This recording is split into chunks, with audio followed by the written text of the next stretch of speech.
하나님 감사합니다. 저희들이 무엇인데 우리 주님께서 저희들을 부르시고 믿음을 주셔서 하나님과 동행하고 주님을 벗삼아 살아갈 수 있도록 역사하셨는지 생각하면 생각할수록 입을 수 없는 은혜를 입었으며 받을 수 없는 사랑을 받았음을 이 시간도 고백합니다.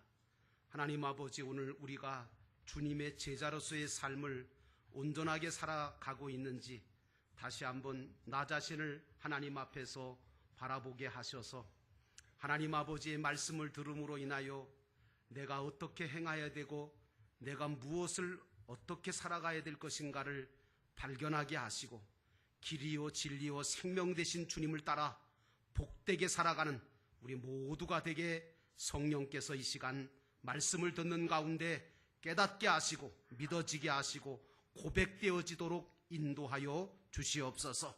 주께서 성령으로 역사하심으로 오늘 이 시간에 혼돈과 공허와 흑암이 물러가게 하시고 하나님의 재창조의 역사가 일어나게 하심으로 우리 마음과 생각이 변화되게 하시고 하나님 앞에 영광 돌리게 하옵소서. 예수님의 이름으로 간절히 기도하옵나이다. 아멘. 따라하십시다. 오직 예수님, 하나님의 뜻을 따라 삽시다. 아멘. 오늘도 이렇게 우기라서 비도 오고 그러는데 오늘도 변함없이 하나님의 성전을 향하여 발걸음을 옮기시고 또 이 예배에 함께 동참해서 하나님 앞에 신령과 진정으로 예배하시는 여러분 모두에게 우리 주 예수 그리스도께서 주시는 은혜와 평강이 넘치시기를 주의 이름으로 축원합니다. 오늘 말씀의 제목은 율법의 중요한 요소들이라 라고 하는 제목을 잡고 말씀을 나누기 원합니다. 창세기 5장 2절에 가보면요, 하나님께서 인간을 창조하십니다. 그리고 나시면서 인간을 창조하시던 날에 그들에게 복을 주셨죠. 복을 주셨어요. 생육하라, 번성하라, 땅에 충만하라, 다스려라, 이런 복을 주시고 그들의 이름을 사람이라고 명명하셨습니다. 그러므로 저와 여러분은 이미 복을 받고 태어난 자고 이 땅 위에서도 복을 받고 살고 있고 앞으로도 영원한 복이 우리에게 예정되어 있음을 믿는 그 믿음의 사람으로 살아가시기를 주의 이름으로 축원합니다. 그런데 오늘 율법학자하고 바리새파 사람들은 이런 복을 받은 자라고 하는 사실을 알지 못하고 오히려 화를 자초하는, 주님으로부터 화를 자초하는 삶을 살아갔던 거예요. 그래서 예수님께서 뭐라고 그들에게 말하냐면 도대체 너희가 어찌하여 하늘나라 문을 닫아버리고 자기도 들어가지 아니하고 남도 못 들어가게 하는 삶을 사느냐 하고 그들의 삶을 책망하시는 장면이 본문에 나옵니다. 여러분, 이제 우리가 본문의 말씀을 통해서 첫 번째로 생각할 것은 뭐냐 하면 하나님께서 율법이라는 것을 왜 주셨는지, 그리고 율법이라는 게 도대체 뭐에 필요한지 이걸 우리가 알 필요가 있어요. 그래서 첫 번째로 생각해 봐야 될 것은 율법은 무엇이며 왜 주셨는가. 여러분, 율법이라는 것은요, 지키라고 주신 것이라기보다는 행하라고 주신 거예요. 뭐 지키는 거나 행하는 거나 거의 비슷하지 않느냐. 그런데 여러분, 미묘한 차이가 있어요. 그냥 지키기만 하고 마음으로만 생각하지 말고 몸으로 행해야 된다는 거예요. 23절에 화 있을진저 외식하는 서기관들과 바리새인들이여 너희가 박하와 회향과 근처의 11조는 들이되 율법에 더 중한 바 정의와 긍휼과 믿음은 버렸도다. 그러나 이것도 행하고 저것도 버리지 말아야 할지니라. 이렇게 예수님이 말씀하시거든요. 구약 성경에 보면요, 하나님께서 출애굽한 이스라엘 백성들을 쭉 인도하셔서 가나안으로 인도하신 게 아니에요. 처음엔 시내산으로 인도하셨어요. 그래서 시내산에서 모이게 하셔서 거기서 모세를 통하여 하나님의 거룩한 율법의 말씀을 주셨어요. 왜 거기까지 쓸데없는 장소 같으죠? 왜냐? 밑으로, 위로 가야 되는데, 옆으로 가야 되는데 이 밑으로 끌고 내려와 가지고 1년 동안 끌고 내려와서 거기서 시내산에서 율법이라는 말씀을 주시는 거예요. 그 왜 그럴까요? 일부러 거기까지 데리고 와서 율법을 주시는 이유가 뭐냐? 그것은 광야길을, 앞으로 이들이 가야 될 40년이라고 하는 이 광야길을 잘 통과할 수 있도록 하시려고, 그리고 가나안 땅에 무난히 들어가서 가나안 땅을 정복하라고 주시는 것이 뭐예요? 시내산의 율법의 말씀인 줄로 믿습니다. 그러니까 율법이 있어야 돼요, 없어야 돼요? 있어야 되는 거예요. 여러분, 이 율법이 하나님의, 그런데 중요한 건 이렇게 율법을 주셨는데도 이스라엘은 그 율법대로 살려고 하지 않고 제멋대로 가려고 해요. 그래서 그 율법인 하나님의 명령을 어긴 자들은 광야에서 어떻게 됩니까? 화를 당해요. 땅이 갈라져서 그냥 묻히지도 않나, 아니면 뭐 죽고 병들고, 그리고 가나안 땅까지 들어가지도 못하고 그 땅을 차지하지 못하고 광야에서 다 죽고 말아요. 여러분들은 하나님의 율법인 이 말씀에 대해서 정말 두렵고 떨림을 가지고 이 말씀으로 구원을 이루어 가시기를 주의 이름으로 축원합니다. 다시 한번 말씀을 드리지만 하나님께서 주신 율법의 말씀은요, 그 명령과 규례와 법도는요, 우리를 얽매이거나 우리를 못 살게 하려고 주신 게 아니라 도리어 우리로 하여금 복되게 살게 하시고 능력 있게 살게 하시는 줄로 믿습니다. 그리고 하늘나라 천국에 들어가 예비된 영광스러운 것들을 차지하고 누리게 하시려고 그 율법을 주셨다는 사실을 결코 잊지 않으시기를 주의 이름으로 축원합니다. 그러므로 사랑하는 성도 여러분, 하나님께서는 율법을 통해서 우리에게 은혜와 복을 주십니다. 그런데 예수님은 말씀을 가르친다고 하는, 그리고 율법을 철저하게 지킨다고 하는 율법사들과 바리새인들이 도리어 율법을 가르치는, 율법이 정말 가르치는 중요한 세 가지를 정말 버렸다고 말씀하시는데, 그게 뭐냐? 첫째는 정의, 두 번째는 긍휼, 세 번째는 믿음이라고 말씀하셨습니다.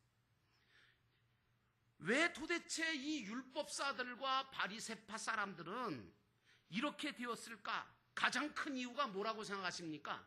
여러분, 오늘 본문의 말씀에도 예수님이 적나라하게 얘기하고 있지만 사실 이들이 이렇게 타락한 큰 이유는 그들 속에 배금주의 사상이 있었던 거예요. 배금주의 사상.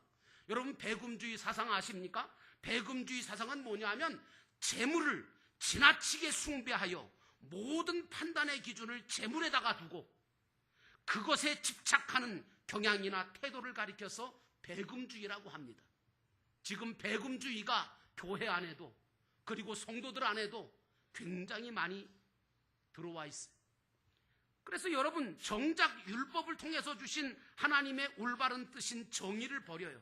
왜? 배금주의 사상이 있다 보니까 하나님의 말씀이 그걸 못 갖게 할 것 같거든. 그러니까 버리는 거예요.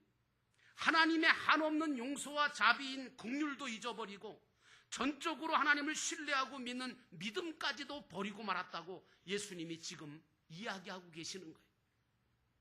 여러분들 가운데는 배금주의에 빠져서 하나님의 말씀을 잊어버리는 자가 되지 않기를 주의 이름으로 축원합니다. 결국은 이들은 어떻게 됐느냐? 주님과 전혀 상관없이 자기들을 드러내려고 하고 자랑하기 위한 방편으로 율법을 지켰지 진정으로 하나님의 뜻을 따라서 믿음으로 살려고 하지 않았다는 것입니다. 그러므로 사랑하는 성도 여러분, 하나님은 율법을 통해서 우리에게 은혜를 주시고 복을 주신다는 이 믿음을 절대로 잃어버리지 않기를 주의 이름으로 축원합니다. 하나님이 진정 원하시는 것이 뭐냐 하면 우리의 마음과 뜻과 정성과 성품과 그리고 목숨까지 다해서 하나님을 사랑하고 하나님께서 주신 그 맹세나 약속들인 그 율법을 지키는 거예요. 그러므로 하나님은 소나 양이나 그리고 금이나 은을 좋아하시는 분이 아니고 오히려 겸손하게 하나님 앞에 나와 회개하는 마음을 가지고 진정 하나님을 두렵고 떨림으로 섬기고 경외하면서 하나님께 순종하고 복종하는 것을, 그걸 원하시고 그걸 기뻐하시는 거예요. 이 마지막 시대에는요, 우상 숭배가 가장 큰 문제가 됩니다. 골로새서 3장 5절에 보니까 사람의 욕심이나 탐욕으로 하는 모든 것들은 다 우상 숭배다. 아주 간결하게 정리하고 있습니다. 다시 말하면 하나님보다 더 사랑하는 거나 아니면 하나님보다 더 위하거나 믿는 것은 우상인데, 교회나 성도는 이런 우상들을 과감하게 버리고 주님의 뜻과 목적과 소원을 따라 살아야 되는 거예요. 그래서 교회가 진짜 해야 될 일, 성도가 진짜 해야 될, 주력해야 될 일은 뭐냐? 한 생명을 온 천하보다 귀하게 여겨서 그 생명이 구원의 확신을 가지도록, 그리고 하나님의 말씀을 받아서 회개하고 변화되어서 새 사람이 됨으로 하나님을 잘 섬기는 충성함으로 구원을 이루어가는 자가 되어지도록 섬겨주고 가르쳐주는 것이 바로 교회가 해야 될 사명이고 성도가 해야 될 사역인 줄로 믿습니다. 그러므로 사랑하는 성도 여러분, 하나님은 율법을 통해서 은혜를 주시고 복을 주신다는 사실을 결코 외면하지 않기를 주의 이름으로 축원합니다. 그런데 오늘 두 번째로 생각해 봐야 될 것은 이 율법 속에 더 중요한 요소들이 있다는 거예요. 23절에 너희가 박하와 회향과 근체의 11조는 들이되 율법에 더 중한 바 정의와 긍휼과 믿음은 버렸도다 라고 말씀하시잖아요. 예수님은 율법사들과 바리새인들이 11조를 잘 드리면서도 율법에 더 중요한 세 가지를 버렸다고 말씀을 하고 계세요. 그들은 하나님 앞에 아주 소소한 채소나 곡식을 거둔 것이나 이런 것에 대해서 11조까지 철저하게 떼서 율법적으로 다 드렸지만, 정작 율법에서 더 중하고 중심적이고 결정적인 정의와 긍휼과 믿음을 버렸다는 거예요. 여러분, 예수님은 저들이 11조를 철저히 하는 것을 틀렸다고 말씀하시는 거 아니에요? 또 이 말씀 들으니까 11조 하는 거 잘못됐나 봐? 아니요. 그거 틀렸다고 말씀하시는 것이 아니고, 겉으로 드러나 보이는 11조를 드리면, 여러분 그렇잖아요. 11조를 드림으로 말미암아 겉으로 드러날 수 있잖아요. 그렇잖아요. 우리가 겉으로 드러날 수 있는 것들이란 말이에요. 근데 겉으로 드러나 보이는 11조 같은 것은 철저히 하면서도 공의와 긍휼과 믿음처럼 삶을 통해서 하나님과 사람에게 몸으로 보여야 하는 그 신앙을 이들은 버렸다는 겁니다. 이게 더 중요한데. 그러므로 사랑하는 성도 여러분, 나는 여러분들이 하나님의 율법을 온전하게 지킴으로 온전한 신앙을 가지기를 주의 이름으로 축원합니다. 예수님이 뭐라고 그러십니까? 이것도 행하고 저것도 버리지 말아야 할지니라 말씀하십니다. 근데 공동번역 성경을 보니까 진짜 잘 번역이 돼 있더라고요. 뭐라고 돼 있느냐 하면 10분의 1세를 바치는 일도 소홀히 해서는 안 되겠지만 정의와 자비와 신의도 실천해야 되지 않겠느냐 하는 반문하시는 형태로 번역이 돼 있는데, 이 번역이 저는 잘 됐다고 봅니다. 여러분, 정의와 긍휼과 믿음은 사실 말로 설명을 하거나 객관화시켜서 보여줄 수 있는 것은 아니잖아요.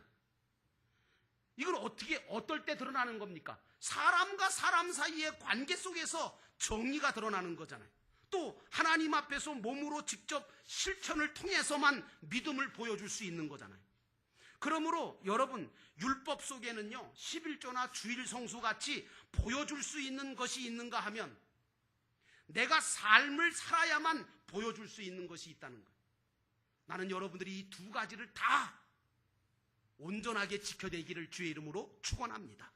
왜? 그럴 때의 율법을 통해서 온전한 신앙을 가지게 되기 때문입니다. 그런데 신앙생활은 겉으로 드러날 수 있는 것을 하는 것보다는 삶으로 직접 살아서 보여주는, 이게 더 중요하고 더 어렵다는 말씀이거든요. 주의를 지키거나 11조를 하거나 물론 그것도 쉽진 않지만, 그러나 사실은 삶으로 직접 살아내는 거, 이게 사실은 더 어려워요. 겉으로 드러날 수 있는 것은 종교적인 믿음으로도 얼마든지 할 수 있어요. 여러분, 종교적인 믿음 갖고도요 주일 지킬 수 있고요, 찬송 부를 수 있고요, 기도할 수 있고요, 전도할 수 있고 봉사할 수 있어요. 그런데 여러분, 삶으로 살아서 보여주는 것은 기독교적인 믿음이 없이는요 절대로 불가능해요. 성령의 인도하심을 받고 정말 그 안에 예수 그리스도를 온전하게 모시고 섬기지 않으면 절대 절대로 할 수 없는 것입니다. 그래서 저는 우리 교회 목자와 목녀들을 귀하게 여기는데, 왜냐? 그 목자 목녀의 삶을 보면 정말 가식적으로 해서는 되질 않거든요. 종교적인 믿음으로 할 수 없는 거예요. 삶으로 살아내야지 돼요. 사랑을 진짜 실천해야 되고, 정말 사람과 사람과의 관계에서 섬김을 보여주어야 되기 때문에 얼마나 힘든지 몰라요. 그러나 그만큼 주시는 은혜가 있고 축복이 있고 그리고 주시는 능력이 있는 줄로 믿습니다. 그러므로 오늘 우리의 신앙적인 삶은 무엇을 하는 것이 중요한 게 아니고요, 어떻게 하느냐, 그게 더 중요한 겁니다. 여러분, 이거 잊어버리지 마십시오. 무엇을 하느냐, 이것보다 더 중요한 건 어떻게 하느냐 하는 것이 중요한 겁니다. 이걸 깨달아야 됩니다. 다시 말해서 눈에 보이는 어떤 결과보다는 어떤 과정으로, 어떤 동기에서, 어떤 마음으로 했느냐, 이게 더 중요하다는 말씀입니다. 하나님은 그것을 보십니다. 그래서 기독교는요, 결과보다 과정을 중요시하는 거예요. 여러분들이 지금 무엇을 하든지 하나님 앞에서 무엇을 하시든지 간에 그게 어떤 결과가 중요한 게 아니라 그걸 왜 했느냐, 어떤 동기에서 어떤 과정을 가지고 했느냐, 아무리 세심하고 철저하게 율법을 지켰다 하더라도 하나님의 뜻을 버리거나, 그리고 하나님의 뜻을 버리고 하나님의 말씀을 갖지 못하고 그 말씀대로 한 것이 아니라면 그것은 주님과 관계가 없고 천국 구원과는 아무 소용이 없는 것입니다. 그러므로 사랑하는 성도 여러분, 나는 여러분들이 하나님의 거룩하신 주신 그 율법을 가지고 온전한 구원을 이루어가는 복된 신앙을 갖기를 주의 이름으로 축원합니다. 이제 마지막 세 번째로, 그러면 율법의 핵심은 도대체 뭐냐, 그런 얘기. 하나님께서 그 율법을 주신 그 핵심이 뭐냐? 마태복음 22장 40절에 보니까 예수님이 이런 말씀하셨어요. 하나님을 사랑하는 것과 이웃을 사랑하는 것, 이 두 계명이 온 율법과 선지자의 강령이니라, 이렇게 말씀하십니다. 여러분, 오늘 율법을 철저하게 지키는 이들에게 정의와 긍휼과 믿음을 버렸다고 말씀하시는 것은 한마디로 율법의 핵심인 하나님 사랑과 이웃 사랑을 외면하고 율법만 지키고 있음을 지적하신 말씀입니다. 고린도전서 13장의 말씀에 보니까 여러분 그렇잖아요. 방언을 해도 예언을 해도 구제를 해도 사랑이 없으면 뭐예요? 아무것도 아니라는 거예요. 그러므로 믿는 자는 무엇을 할지라도 그것이 먼저 하나님을 사랑하는 마음으로 하는 것이 되어야 합니다. 그리고 또한 이웃을 사랑하는 마음으로 해야지 자신을 드러내려고 하거나 아니면 남들에게 자기를 보여주기 위해서 하는 거, 이거 다 쓸데없는 짓이고요. 이거는 하나님께서 기뻐하는 것이 아닌 거예요. 그러므로 사랑하는 성도 여러분, 사랑이 모든 율법의 완성임을 여러분 깨달으시기를 주의 이름으로 축원합니다. 그러므로 저와 여러분이 하는 모든 것은 하나님을 향하여 사랑하는 마음을 가지고 해야 하고 동시에 타인을 사랑하는 마음을 가지고 해야 하는 것입니다. 이제 어저께 말이죠, 저희 교회 지역사랑봉사회가 지역 어르신들을 대접하는 날이잖아요. 그래서 날씨도 꾸물꾸물하고 그래서 몇 분이나 오실까 그랬더니요, 이 또 어마어마하게 오신 거예요. 한 70명 오신 것 같아요. 바글바글해요. 그냥 식당이 모자라. 근데 또 감사한 거는 또 이 섬기는 분들이 얼마나 또 열심히 또 많이 오셔서 섬기시는지 정성스럽게 섬겼습니다. 어저께 또 이게 맛있었거든요. 닭죽이었는데 진짜 맛있었어요. 안 오신 분은 후회할 겁니다. 근데 여러분, 이런 일들을 우리가 할지라도 이런 일도 하나님을 향한 믿음을 가지고 사랑의 마음을 가지고 해야 된다, 그 말씀입니다. 미가서 6장 8절에 사람아 주께서 선한 것이 무엇임을 내게 보이셨나니 여호와께서 내게 구하시는 것이 오직 공의를 행하며 인자를 사랑하며 겸손히 내 하나님과 동행하는 것이 아니냐라고 말씀하셨어요. 그러므로 사랑하는 성도 여러분, 사랑이 모든 율법의 완성이라는 사실을 결코 잊어버리지 않기를 주의 이름으로 축원합니다. 오늘 예수님은 11조를 바치는 율법도 철저히 행하고 정의와 자비와 신의도 버려서는 안 된다고 말씀하시면서 당시 종교 지도자들에게 뭐라고 말씀하시냐면, 도대체 너희는 하루살이는 걸러내면서 낙타는 삼키는구나 이렇게 말씀하셨어요. 여러분 이 말씀을 이해하려면 팔레스틴 지역에 있었던 그런 지역적인 그런 특성을 아셔야 돼요. 그들은요 포도를 농사를 져서 포도주를 만들거든요. 그래서 이 포도주를 마시려고 이제 잔에다가 포도주를 쏟잖아요. 그러면 하루살이가 단맛 때문에 그 유혹을 받아가지고 뱅뱅뱅뱅 돌다가 그 포도주 단에 들어가서 아예 빠져 죽는 거예요. 그러면 어떡하느냐? 그러면 그거 그대로 마시면 마실 때 목에 하루살이가 목에 걸릴까봐 작은 그물체를 가지고 살짝 떠냅니다. 그리고 나서 마십니다. 여러분 이런 지역적인 그런 풍습을 아셨던 예수님께서 그걸 비유로 말씀하신 겁니다. 그런데 여러분 오늘 예수님께서 뭐라 합니까? 너희는 그런 하루살이는 걸러낸다고 하면서 어떻게 낙타는 삼키려고 그러느냐? 낙타가 삼켜지나요? 삼켜지지도 않을 것들을 삼킨다는 거죠. 탐욕으로, 욕심으로. 오늘 우리는 율법의 작은 부분까지도 지켜서 죄를 짓지 않으려고 노력을 하면서도 때때로 자기들에게 이득이 오거나 쾌락이 오거나 즐거움이 된다고 생각하면 낙타처럼 큰 죄악도 거침없이 삼키려고 할 때가 얼마나 많은지 몰라요. 여러분 오늘 우리는 절대로 하나님의 말씀을 따라서 지킬 걸 지키면서 하나님께서 원하시는 것들을 감당하는 자가 되어야 됩니다. 오늘 우리는 삶으로 예수님을 구주로 고백하고 행동으로 부활을 믿고 천국과 재림 그리고 천국에서의 심판을 믿는 자로 살면서 다른 사람들까지도 나처럼 믿음과 소망과 사랑으로 살아갈 수 있도록 저들을 돕고 저들을 섬겨주어 주님의 제자로 만드는 그런 사역자들이 다 되시기를 주의 이름으로 축원합니다. 기도하겠습니다. 하나님 오늘도 이 시간 우리 모두가 기도합니다.